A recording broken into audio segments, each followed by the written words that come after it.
All right, everybody, breaking news. The longest government shutdown in American history has ended after 8 Senate Democrats voted with Republicans to strip health care away from millions and millions of Americans. This entire shutdown started because Republicans said, we'll only vote for a bill that removes this health care that Americans already have. And Democrats said, no, we'll only vote if you maintain the status quo so millions, tens of millions of Americans don't randomly see a double or sometimes a triple in their healthcare insurance over the next few months.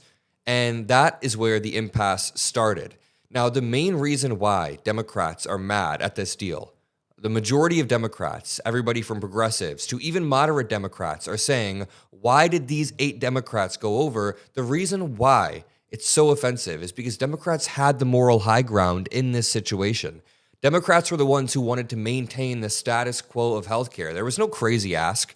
There was no crazy increase in funding or crazy radical bill. We just wanted the status quo. With that being said, I want to break down the implications of this. I want to break down what people are saying online and who these 8 Democrats were. Leaders in the Democratic Party, from Governor Gavin Newsom to even moderate Democrats, were mad. Governor Gavin Newsom is quite moderate, but AOC is mad. Everybody is mad except for these 8. Governor Gavin Newsom said, tonight's Senate vote on the federal government shutdown should have been a time for strength. Instead, we saw capitulation and a betrayal of working Americans. The American people need more from their leaders. It's complete BS. Dems go ballistic over Senate shutdown deal. Democratic lawmakers and liberal grassroots movements erupted on Sunday because the deal was quite weak. And a few crazy things. Number one, this will likely lead to the ousting of Chuck Schumer as the Senate minority leader, because there are strong rumors that these 8 Democrats went around him, which is like, what the hell? You have no power as a Senate minority leader? You were supposed to be the person who can get these votes in line, or at least have a grasp on this when people are going around you. It's like if Trump repeatedly defied the Supreme Court over and over and over and over, they would just begin to lose power. They would begin to realize nothing that they have worked. That's where Chuck Schumer is right now. And maybe that's the reason why the Supreme Court is repeatedly agreeing with Trump, because they realize that if they begin to disagree with him and he just ignores the court orders, they lose all of their effective power and they have no enforcement mechanism. But just to back up again, Democrats are mad. And let me just tell you the other side of this. Not the side that is good, but the side that could still backfire on Republicans, because this is important to understand.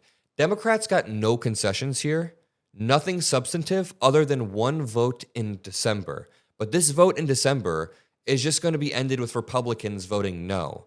Now, what this could do is get Republicans on the record as a no vote, and now this healthcare issue is in the forefront of tens of millions of Americans' minds. I have a friend who said that his mom didn't know she was reliant on the ACA subsidies.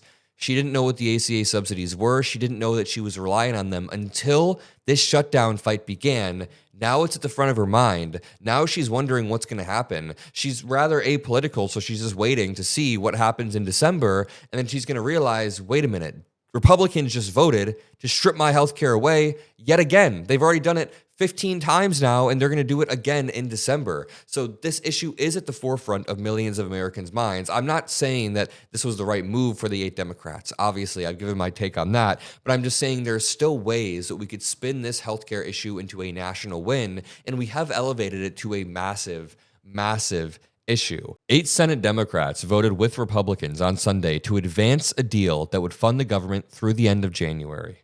So we might go through this all again in January, because we know that Republicans aren't down to play ball. We know that Republicans aren't down to negotiate on any of this.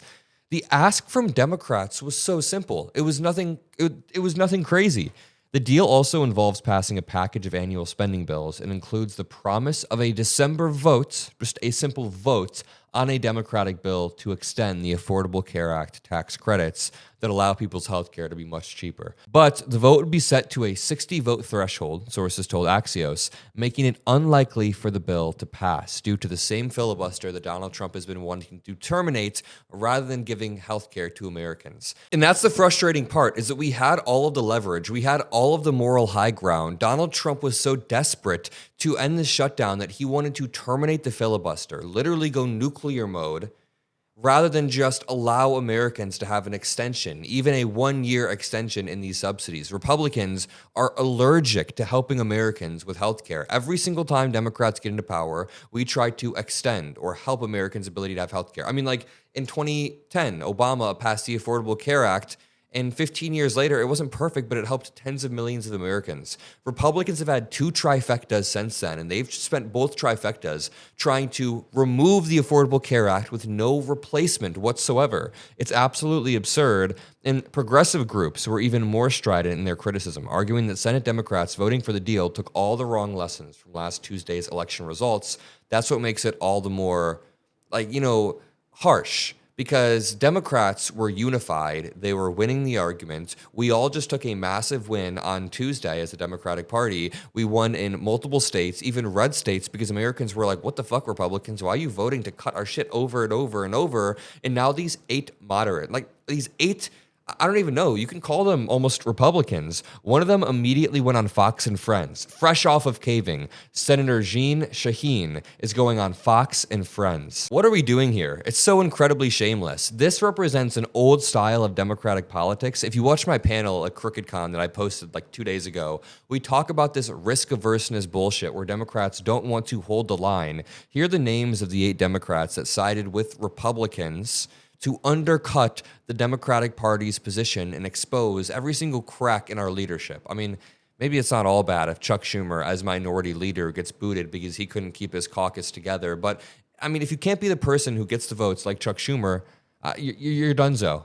Dick Durbin of Illinois, Shaheen of New Hampshire, Maggie Hassan of New Hampshire, those are 3 of the senators, Jackie Rosen of Nevada, Catherine Cortez Masto of Nevada, John Fetterman, no surprise with John Fetterman, Tim Kaine, okay, Angus King of Maine, who caucuses with the Democrats. All of these people represent an old, obsolete style of Democratic politics.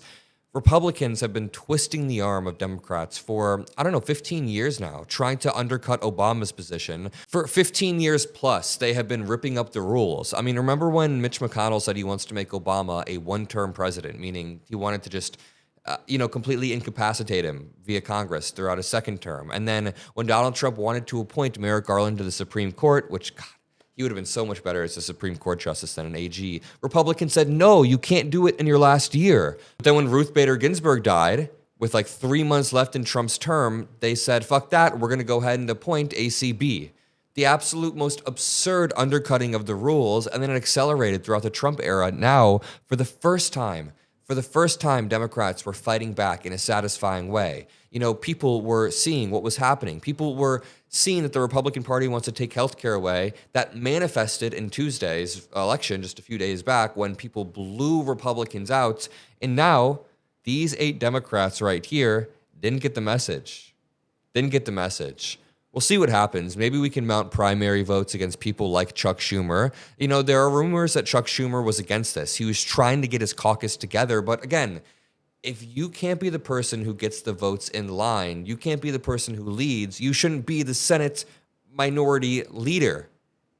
Chuck Schumer also represents this old style of politics. He's got to go. What are we going to do with this guy? I don't know. I'm going to leave it there. If you appreciate what we do on this channel, which is try to, provide some moral clarity, break the news, and at least push the Democratic Party in a better direction, push America in a better direction, then make sure you're subscribed. I love you all. Peace out.